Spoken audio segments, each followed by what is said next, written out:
All right, so another one says trial and error, and as I said, we're doing all of these using the AC method. Well, before I even factor it, I always look to make sure there isn't something that can factor out of the whole thing. I got a 4, a 12, and a 5, no common factors, no variables that are the same, so we're going to go ahead and use the AC method. This time we have a number up front other than 1. So 4 times 5 is 20. So I need two numbers that multiply to give me 20 and add to give me negative 12. Since that's a positive and that's a negative, the only way to multiply to get a positive and add to be a negative is if they are both negative. So negative 1, negative 20, multiplies to give me that, doesn't add there.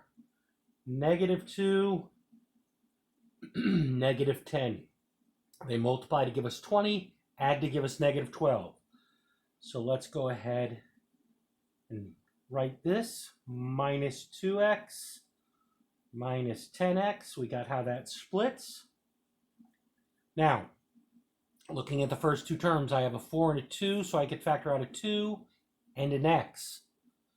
So I take out a 2x, which leaves me with 2x minus 1, which now that's what I'm looking for over here.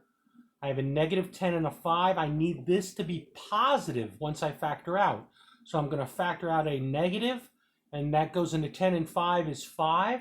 So I'm going to factor out a negative 5, which leaves me with 2x minus 1. Remember, you could always double check. That needs to multiply back to give me what I started with.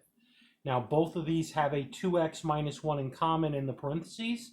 So I factor that out. And then that leaves me with 2x minus 5.